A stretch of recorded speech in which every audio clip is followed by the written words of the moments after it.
Hello everyone, I hope you all are doing well. Welcome back to another episode of The Analyst for 6th of September 2023. Here, looking at the developed contents, we see the very first article is India and Southeast Asia because our Prime Minister is in a visit. The next article will be about the human rights and the National Human Rights Commission in India. Next article will be about the use of artificial intelligence in Indian education system. Then we'll be looking at what is a 1-hour trade settlement. And finally, we'll be wrapping up the session with the history of India's names, right? Which will be a very interesting discussion. Now, let us start with the very first article. And before starting, I want to tell as usual that the description will be containing the handout of today's discussion. So please do check it out. So the very first article is about our Prime Minister's visit to Indonesia, and this is important. Why? Because in GS2 we have something known as bilateral, regional and global groupings, where we need to be concerned with the countries which our Prime Minister is visiting, and also we have to look at the international relation perspective here. Now the context of the news is that just before G20, which is slated to begin in just 2-3 days from now, our Prime Minister is visiting Indonesia for ASEAN-India Summit and also to attend the East Asia Summit. Right now, we have to understand that India is paying so much importance to this, region of Southeast Asia that just before the G20 meeting, our Prime Minister is there. Now, we have to discuss why this visit is so important that our, Prime Minister is visiting at this hour. So, here we have to understand that there is an entity known as the ASEAN nations. Now we have to understand the ASEAN nations are spread across this region, right? Here we have the Bay of Bengal, right? We have the Pacific Ocean. So countries like say Thailand, Cambodia, Malaysia, Indonesia, Myanmar, Laos, Vietnam, Philippines and Brunei. So these are the countries which consist of the ASEAN nations, and these are the Southeast Asian nations which have formed a regional grouping amongst themselves, right? So let us understand that these regional groupings all across the world are very important, from the perspective of our mains and prelims information, and that is why I have given you a mnemonic to remember all these countries. So the mnemonic is Limca TV, through which you can easily remember all of the countries' names, right? Now, this grouping is of 10 countries. Now, at the Bangkok Declaration in 1967, it was agreed that they will be creating a regional grouping. But the founding fathers or the founding countries of this regional grouping were initially Malaysia, Philippines, Singapore and Thailand, who actually stressed on the need of one vision, one identity, one community, because they thought that this collective region of ASEAN nations are having some common, features.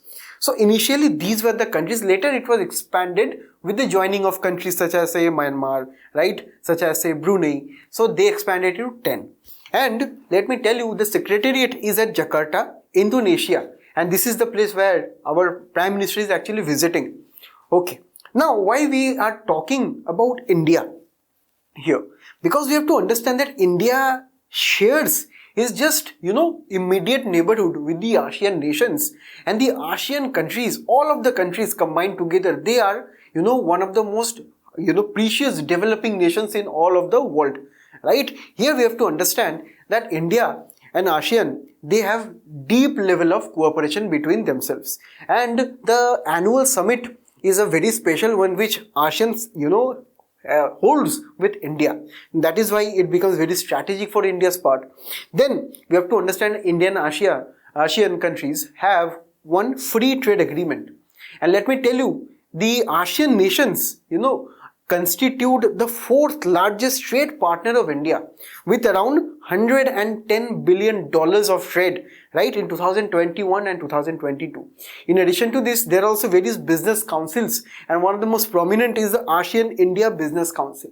So the trade relations are also very important. Here, we have to understand that since these countries are both connected by land and water, right, so connectivity becomes very important, and let me tell you, these countries have in between various connectivity projects such as India, Myanmar, Thailand, trilateral highway, the Kaladan multimodal transit.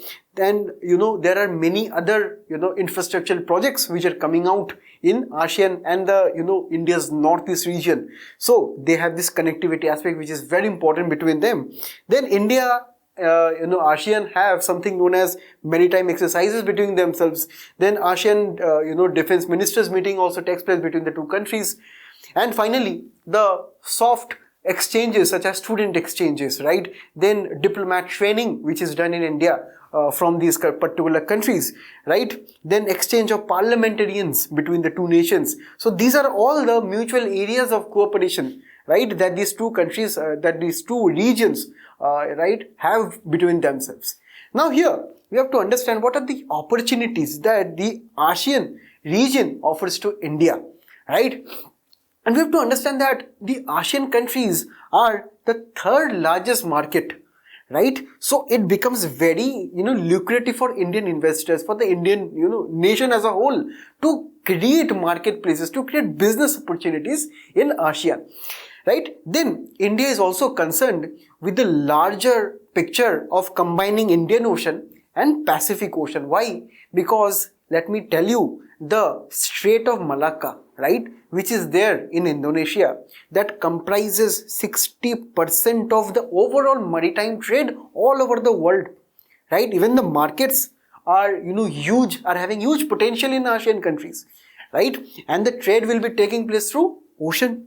And also we have the increasing influence of China in the region. So India has a larger Indo-Pacific collaboration.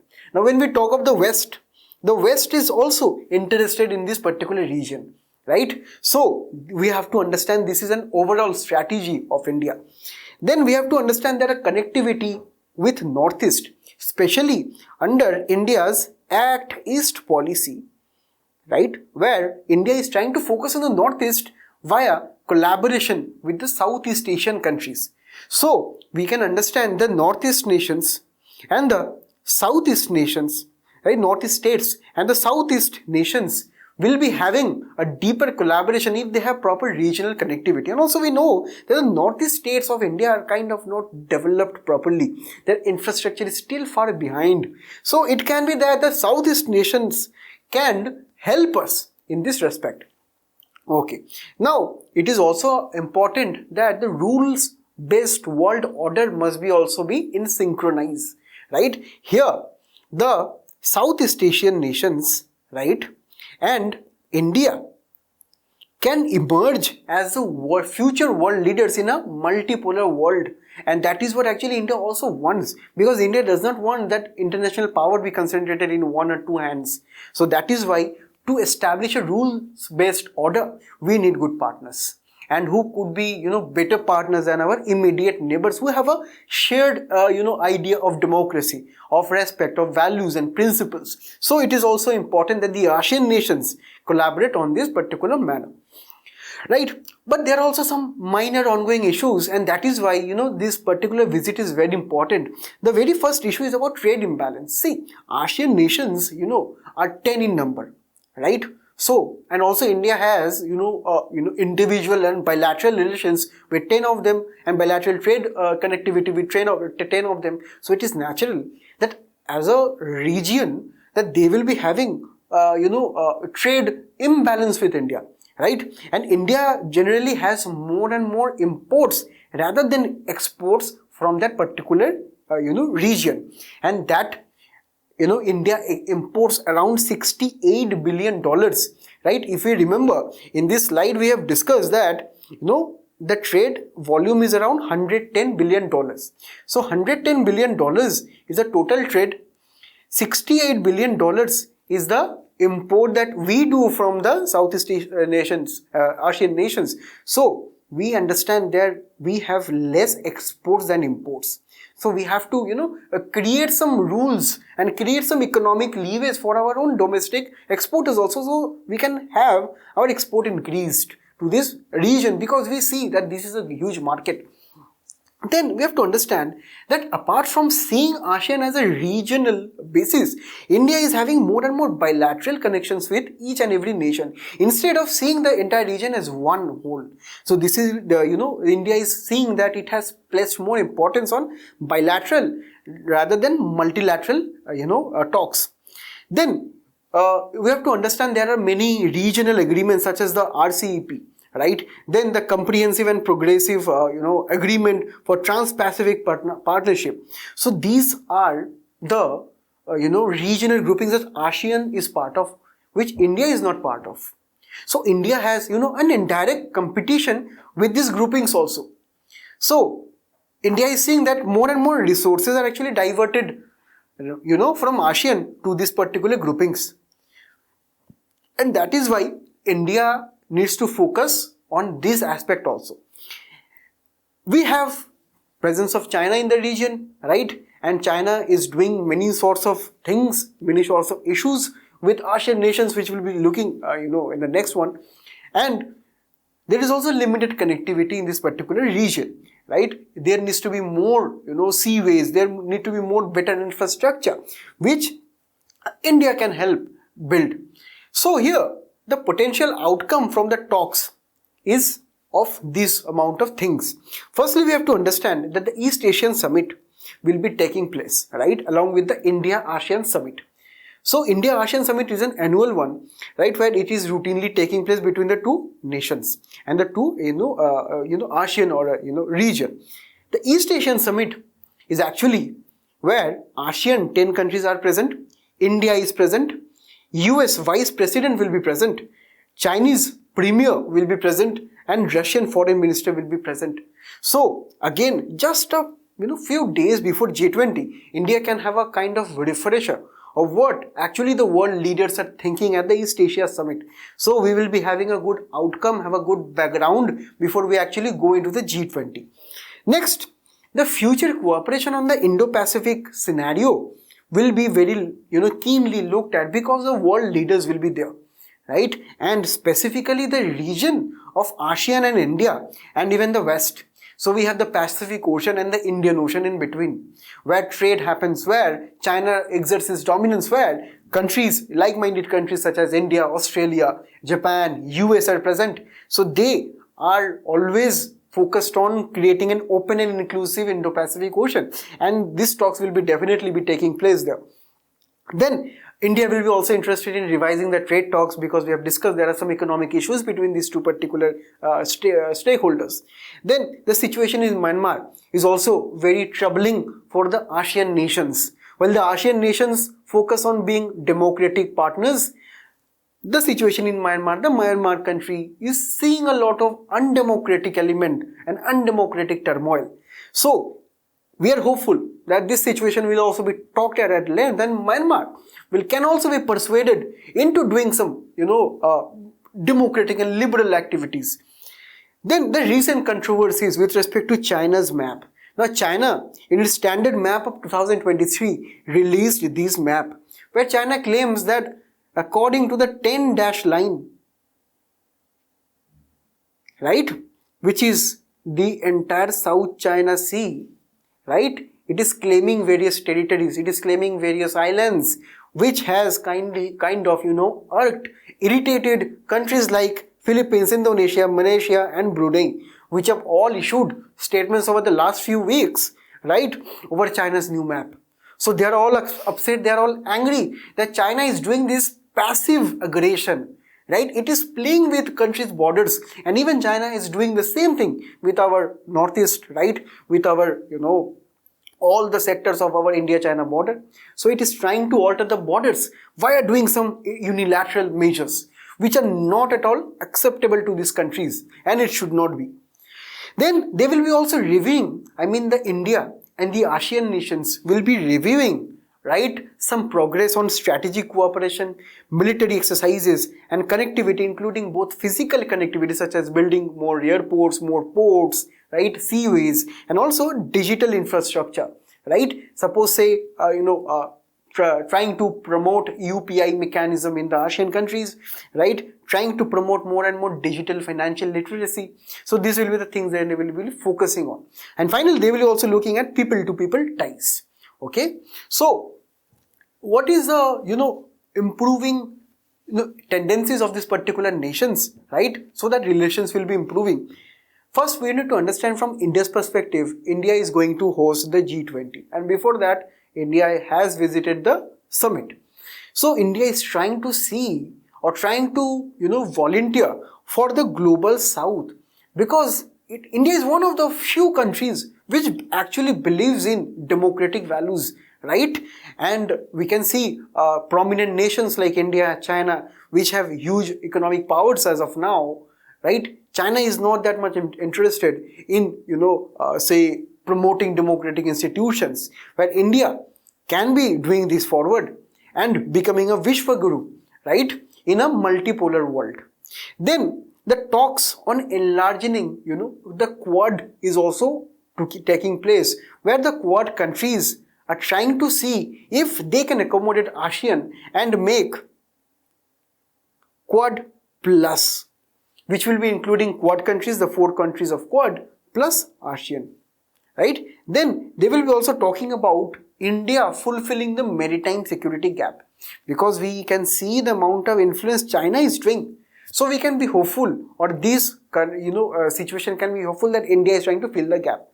And the cultural context is thousands and thousands of years old between the two countries, so they will also passing on the cultural context. And finally, India can also try to improve its connectivity, investing more and more in infrastructure between these particular nations. The next article is about the recent statements coming from the United Nations with respect to the recent alleged human rights violation taking place in the state of Manipur. Now, why this is important? This is important because in GS2 we have something known as statutory bodies, right, apart from other bodies. And under this body we have something known as National Human Rights Commission. So we will be trying to see the concept of human rights and then National Human Rights Commission, because in 2021 and 2014 there have been questions as to how the National Human Rights Commission is actually effective, how they can be compared to judiciary and other branches of the government, right? So we need to look at human rights and NHRC here. So the context is that India rejected the concerns of the United Nations human rights violation in the Manipur. Now before that, let us understand what are human rights. See, according to United Nations, right? United Nations on its website, it clearly states that these are the rights inherent to all human beings, right? Human rights are natural rights, right? Regardless of race, sex, nationality, ethnicity, language, religion, or any other status, right? It is not concerned with any status. It is just because you are human beings and you are entitled to these rights, right? Then it goes on to say that human rights include the right to life and liberty, freedom from slavery, torture, freedom of opinion, expression, right to work, education, and many more, as we can see from the 1948 Universal Declaration of Human Rights.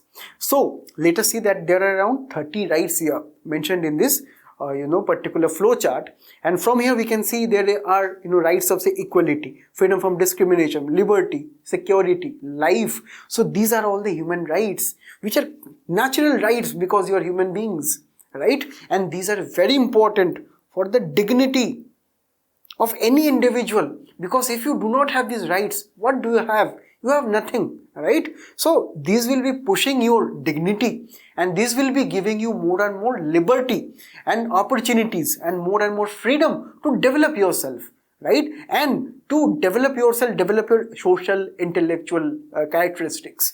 So these, promote, human rights. Then everyone is entitled without any discrimination. And let me tell you, it was in 1966 that the United Nations General Assembly, they adopted a resolution that they will be setting up two covenants. The first covenant was the International Covenant on Economic, Social and Cultural Rights. Next, the International Covenant on Civil and Political Rights. So these are the two things which we need to remember for our prelims perspective. Then let us understand how our own National Human Rights Commission, which is a statutory body, defines human rights.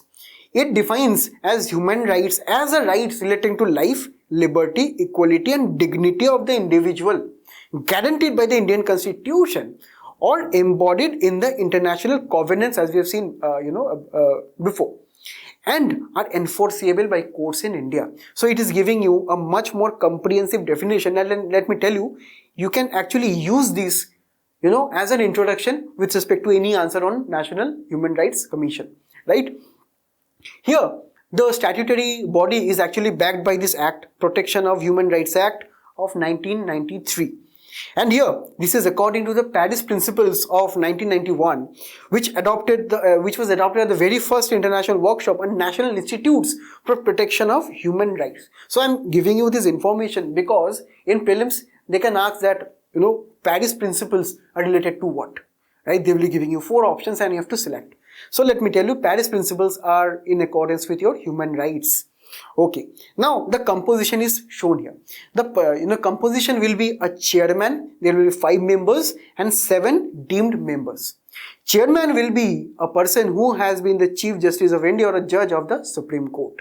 Then the 5 members, 1 member, will be, who has been a judge of Supreme Court. Then 1 member has been the Chief Justice of a High Court. 3 members to be appointed from amongst persons having knowledge or practice or experience matter to human rights, right? And let me tell you, at least 1 will be a woman, right, in these members, chairman and 5 members. Then that 7 deemed members will be the chairpersons or chief commissioner of these bodies. The bodies are National Commission of, for backward classes, National Commission for minorities, National Commission for scheduled castes, for scheduled tribes, for the protection of child rights, National Commission for Women, Chief Commission of Persons with Disabilities. So they will all be there because these all people usually will be protected by this human right violation, and all these bodies will be represented. Now the appointment will be of the chairman and the members will be by the President of India on the recommendation of a committee which is based on the Prime Minister of India, Speaker of Lok Sabha, Minister of Home Affairs, then Leader of Opposition of both Lok Sabha and Rajya Sabha, then the Deputy Chairman of the Rajya Sabha. So these are all the information which are both important for prelims and mains. So please do take special attention in keeping these things in mind. The term of the members will be 3 years or 70 years of age. Then the removal will be by the order of the President on the ground of proven misbehavior or incapacity only after the inquiry of the Supreme Court of India, right? And there are other grounds of removal also. Okay, now the comparison we have to understand, right? When we are doing the comparison of National Human Rights Commission with judiciary and with other institutions, we have to understand that the judiciary is actually the protector of our fundamental rights. But in addition, the NHRC also does the same, almost the same, by actually giving us access to justice, right? Because the NHRC will be not having the complexities of a formal court, right? They will be simplifying the process. Then it is also a fact-finding and recommending body, where in the fact-finding case, it will be able to investigate because it has investigative powers to do, conduct inquiries, gather evidence, right? It can also recommend immediate, relief, immediate measures, right? And also propose remedial measures to any victim that is, who are actually persecuted and are not having their human rights violated. Then the monitoring and following up will also be done by them frequently, right? Then they will be also highlighting various systemic gaps and issues which the later the Supreme Court or the High Court or the any courts in India and actually pick it up. So they will be also highlighting the issues, right, for the course benefit. Then when we compare with other institutions such as the police, such as the prison reforms, let us see. See, Human Rights Commission also go into and look into the police brutality, the custodial tortures that are happening at prisons, right? So they are actually highlighting this. Then the prison reforms which are yet due in India, they also complement the work of prison authorities, right? And they look into the lives of the prisoners and they try to give some recommendations. Next, the social justice, right? We have to understand that NHRC is often does not act solely. They act in accordance or say in collaboration with institutions such as National Commission for Backward Classes, for Scheduled Tribes, for Commission for Women. So they actually collaborate with these organizations. So they also do this collaborative thing. And next, we have to understand they also spread education and awareness between the various parts of our civil society, right? Then they also take help of various NGOs to promote education and awareness so that people become more and more aware of human rights. So Human Rights Commission, National Human Rights Commission is a very important, commission in India. And that is why we need to give it more teeth, because in this we have to see that there are some issues also. So let us discuss the issues and along with the solutions also here. The first is that it is said that the NHRC does not have enough teeth, does not have enough power, because it is kind of a recommendatory body. So we can do one thing, we can constitutionalize it. There have been many experts which are actually calling for constitutionalizing on the lines of say National Commission for Backward Classes, because constitutional status of any body is very important, is a very symbolic one, right? Next, we can try to simplify the process of filing applications to the NHRC, right? We can improve case management also, and this can be used using technology. Then we can try to increase the powers and capacity, right? Powers and authority of the body, because we have seen that it is kind of a recommendatory body, right? It does not have the ability to enforce its, or say, it does not have the power to bind its decisions on the stakeholders. So it is also important that we enhance its powers. Then there are some other structural issues, such as say, there are some laws in India, some policies in India which indirectly promote discrimination, corruption in the society. So we should be also looking at those things, right? Then we must be trying to enhance the outreach and communication to all the stakeholders, right? So that they can, be aware of their rights, and say if there are any violations, they can file the complaint with the NHRC, right? There should also be time-bound investigation by the NHRC. This is a very important thing, because often we see many delays, right? So the time-bound thing is very important. We need to have adequate representation from say women, from say backward classes, scheduled tribes in the commission itself, right? So there should be diverse representation. And finally, the regular training and capacity building is very important, because often the NHRC finds itself understaffed, right? It does not have any much personnel to actually deal with the cases, and which ultimately leads to delays. So we must be using more staff, we must be using more technology, we must be using more training, right, to actually make them more aware, okay, and make them more efficient. Now the next article is about a very interesting incident which took place in the Indian education scenario, where the government is actually collaborating with a private company, Adobe, to introduce artificial intelligence components in teaching. So the thing is that Adobe has actually partnered with India's Ministry of Education to bring AI-powered creativity to classroom. Now let us see what is a new development here.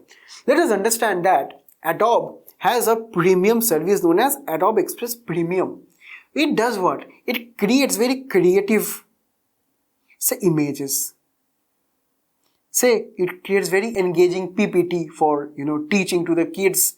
It creates very creative videos, graphics. So it is a paid service by Adobe, and Adobe is actually giving this service to 20 million students and around 5 lakh educators across India by 2027. in a collaboration with the Ministry of Education. How? Here we have to understand that if say a teacher wants to teach you the concept of missiles, right? The teacher can use say a normal blackboard and chalk to describe it, no issues with that. But if I can combine this with creative images, videos, graphics, right, motion pictures, it will be very enhancing for the children to experience and understand that, right? So it is exactly just what happened here, that all the K-12 or 10+2 schools in India will be having free access to Adobe Premium, Express Premium, where teachers can better communicate with the students, and even the students will be getting this subscription, because if say the student want to pursue a career in say digital marketing, say digital spheres, right, digital animation, graphics, so they can also take benefit of this, and these are actually the skills that are needed right now, right? So there will be generative artificial intelligence, right, which will be able to generate say images out of any text messages that you provided, right? Then any animation, any videos that can be generated with artificial intelligence, so that we need not need any middlemen in between, such as say designers, say graphic engineers, say animators, right? Artificial intelligence will be doing it for us. It is known as the generative AI. So it will be doing, and also educators will be receiving the Adobe Creative Educators certification. So it also will be helping to boost the credentials of the educators. Now we have to understand what are the benefits and challenges out of it. The very first benefit is that it will be making learning more fun for the students in the classes, because they will be learning from say images, videos which are actually provided by a private company, right? So this will be giving more access to creative tools and resources, right, regardless the background or resources of the student, because this will be introduced in almost all the 10+2 schools, both private and government schools across India. So they will be having access to this technology, and everyone can use this irrespective of their background or anything. So it will be promoting more inclusion in education also. Then we will be developing the 21st century skills which are needed, because we are combining artificial intelligence, we are combining designs, we are combining creativity. So these are the things which we need in this 21st century, and students and teachers must be very comfortable in using these things.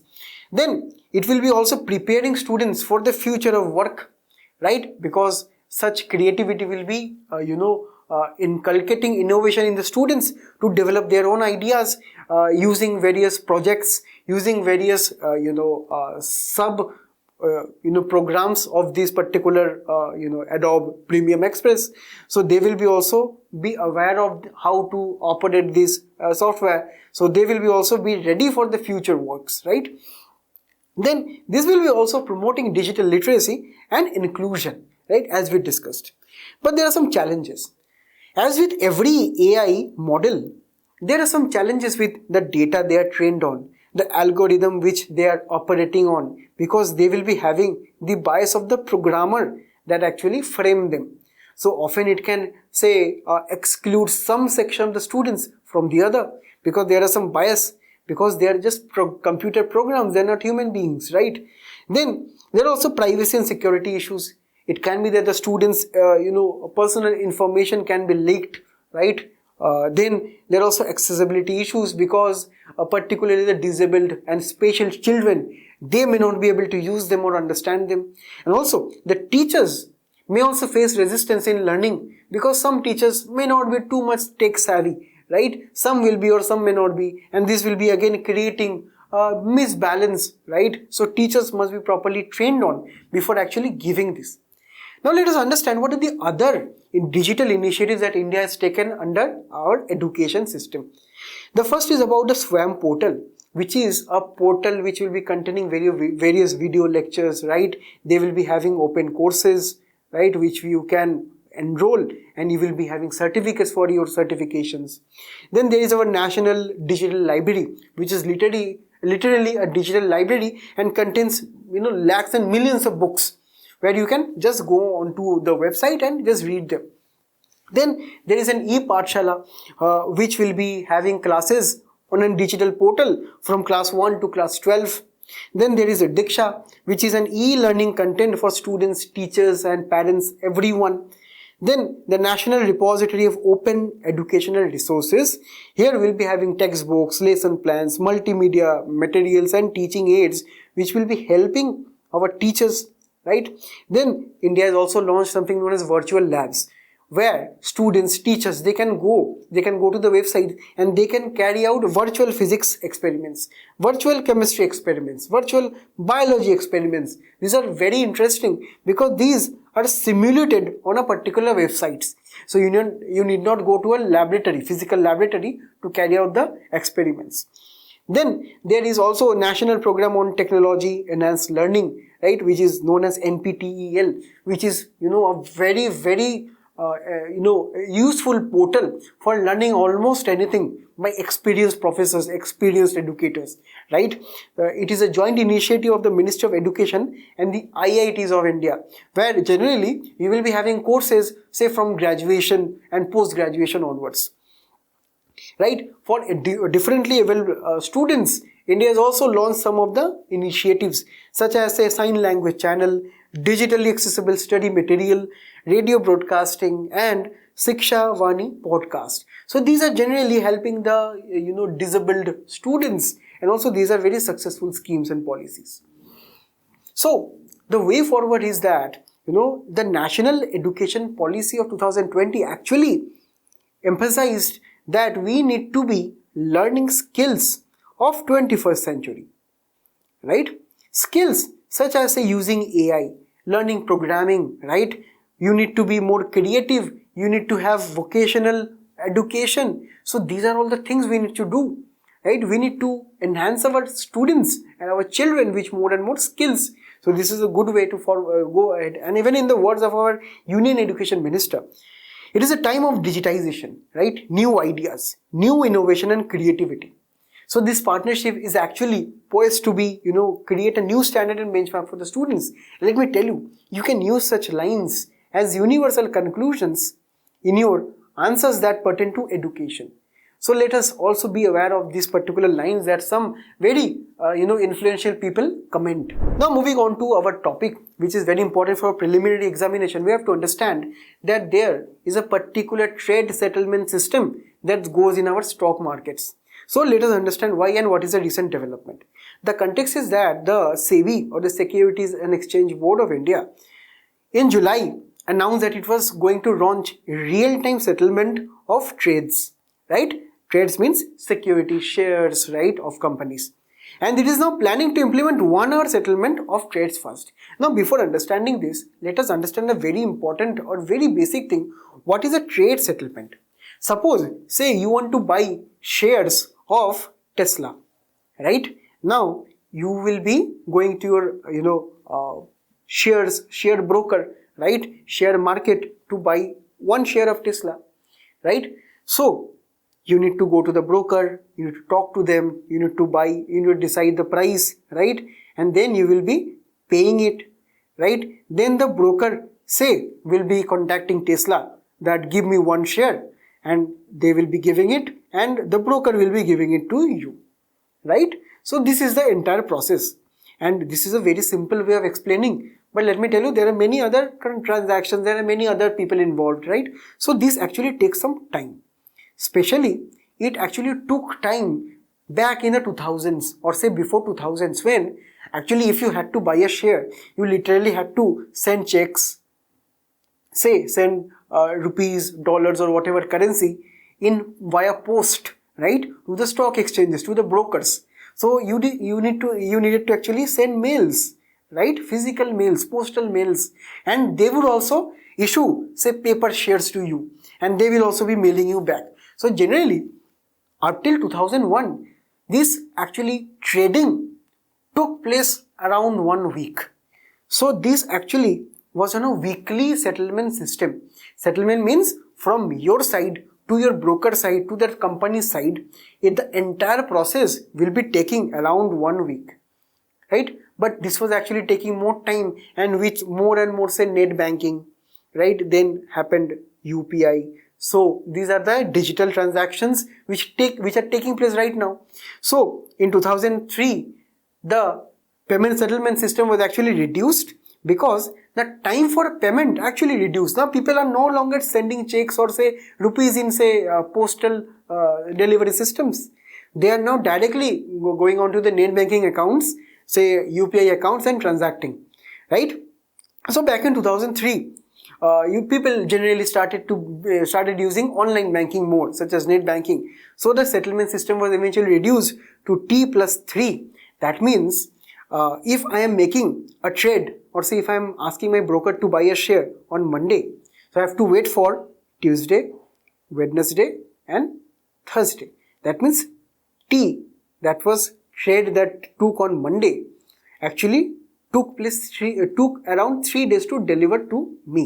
So this is T+3. T+2 will be at Wednesday. That means it took around 2 days. So this is the settlement system. And as of last year, we are actually following T+1. That means we are from the say date of transaction, we are following one maximum day till which the total trade will be settled. So suppose we are making a trade on Wednesday, it will be settled by Thursday, right? So, but the thing is that the United States, United Kingdom, Eurozone, they are yet to move at T+1, whereas countries such as India, China, right, they have already moved to T+1. That means these US, UK, Eurozone, they are still in the older system, right? Now, what are the benefits of T+1? We can obviously understand it is more faster, right? It is now taking less time to settle our trades, so it is faster. More liquidity is available in the hands of the stockbrokers, in the hands of the people at large. Because say if it is a T+3 model, your money will be locked for 3 days and then the shares will be delivered to you. If you want to sell these shares, then you have to wait for 3 days, right? Which is not instant. So your money will be locked for 3 days. So if you are reducing to T+1, that means 1 day, money will be reduced, more money will be there in the hands of the people. Then it will be also reducing the overall capital requirements for brokers, because some brokers need to have some extra shares, some extra say securities, because their shares are locked for 2 days, 3 days. So they need some extra to compensate for these locked ones. Now this will be reducing that requirement, and finally it will be boosting the operational efficiency, and if things become fast, if things become more efficient, right? So for the stock exchanges also, it will be becoming more and more efficient. Now you have to understand what is this 1 hour trade settlement. It is very simple, that if you are making the trade at say 1 p.m, the settlement will be done by 2 p.m. So it will be one maximum of 1 hour, right? So this is according to SEBI. We have to understand that SEBI actually wants to go to instant settlement. That means if you are making a transaction at 1 p.m, the settlement should be at 1 p.m or say 1 p.m 1 second, right? That is instant settlement, just like our UPI instant payments. So SEBI wants to do that, but India as of now have the technology, but does not have this additional technology able to scale it up.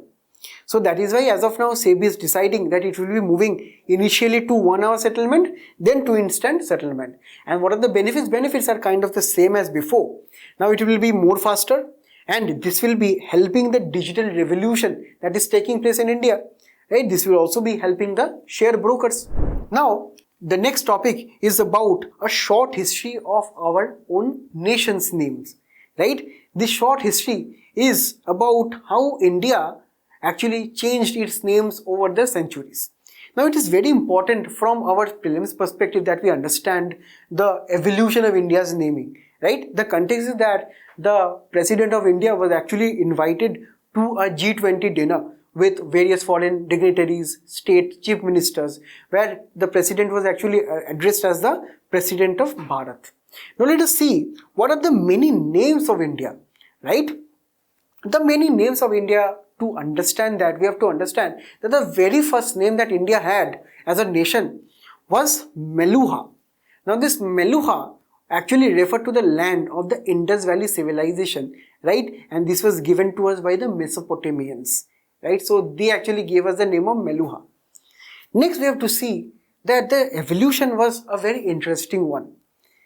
Initially, according to Puranic traditions, according to Puranic texts and even Mahabharata, so we have to understand the Bharata actually referred to the sea in the south and the abode of snow in the north and the land in between that, sea and the snow. So that is our South Asian region. So between the Himalayas and between the sea, the land was known as the Bharata according to various Puranic literature and even Mahabharata. Now, they actually also, the Rig Veda also referred to a tribe known as the Sudha tribe, which actually defeated a coalition of other tribes in a very famous battle known as the Battle of 10 Kings. And after this battle, they were actually referred to as Bharata tribes after their famous leader Bharata. And that is why in Rig Veda we have various mentions of Bharatam Janam, Bharata Putra, which were actually referred to the land that belonged to the Bharata and the tribes related to that. Now, according to Catherine Clementine Oja, she told that Bharata is a supra-regional and subcontinental territory where the Brahmanical system of the society prevails. Now, she actually deviated from the geographical connotation that the Puranas, Mahabharata and Rig Veda did. She actually moved on to the Brahmanical aspect of India. Now, also according to Hathi Gumpa inscription, which is found in Odisha, according to King Kharavela, who actually installed this inscription, he also referred to Bharat Varsha, right? So we can see that Bharata or Bharat Varsha was the name which was prevalent in the ancient times. Then came another evolution in the name of Hindustan. We have to understand from 6th century onwards, that is the time of the Buddha, right? The Hindu was actually a Persian form of the Sanskrit Sindhu, right? Because of the river Indus. So it was actually transliterated to, Indus and India later on. With the Alexander invasion, the term India was actually already very popular in the European circles, right? And around 100, Common Era or CE, the suffix Than actually came to be associated with Hindu. So we have to understand that around this time, Hindustan actually came to the fore, right? And around this time, India was also known by Aryabhatta, right? Jambudipa, right? Then Hind and Hindustan. Then, during the Mughals, the entire Indo-Gangetic plain and actually the territories of the Mughal Empire, that is the South Asia, was actually come to be known as the Hindustan. Then another evolution came in the late 18th centuries, that is 1750s, when the British came and they started using maps. Now in these maps, which were for scientific and bureaucratic purpose, specifically under the Survey of India, the British actually had that European name of India in mind, and they started using the name India most often from that time in their official records. And that is the time when Hindustan, the name of Hindustan, which gained prominence during the Delhi Sultans and the Mughal Emperor, so that term started to decline. Okay, so then India came to be, the name India became very, very popular in the administrative circles. Now, let us talk about the ancient name of Bharat and the name which was more popular in Europe and hence later in the 18th century by the British, which is India, which was actually debated, which was actually selected in our Indian polity. Now, naming India in the constitution was actually created a debate on September 17th, 1947. Now, while this debate was taking place in our Constituent Assembly, the name Hindustan was actually immediately dropped because by now Hindustan was not so popular. The names Bharat and India were retained. Now they were taken up for discussion at 17th of September 1949, and we had a very enriched discussion on this. From there, let me give you a few names, right? And let me tell you, the general sentiment of some few members of the Constituent Assembly was that they were against the name of India, because they thought that the name India actually reminded us of our colonial past, because Bharat was our name according to them. Then we had names such as Hindustan, right? So Hari Vishnu Kamath, who was actually a member of the Constituent Assembly, he suggested that Bharat, right, or in the English language which has to be specifically mentioned, shall be and shall such, right? Now according to Seth Govindas, he proposed that the constitution must be containing Bharat, known as India, also in foreign countries, right? The connotation is same, that the earlier member is talking about Indian language, then we are talking about foreign countries. So they are trying to say that India, the name India is not Indian itself, right? Then Hargobind Pant told that the people of northern India will never accept India. They want only Bharatvarsha and nothing else, right? Now eventually the committee did not accept any of the recommendations, and eventually in Article 1 we went with India and Bharat, both, right? So we went both. So this was all for today. I thank you all for attending today's discussion. I hope you found it very interesting. So till then, all the best of luck. Thank you.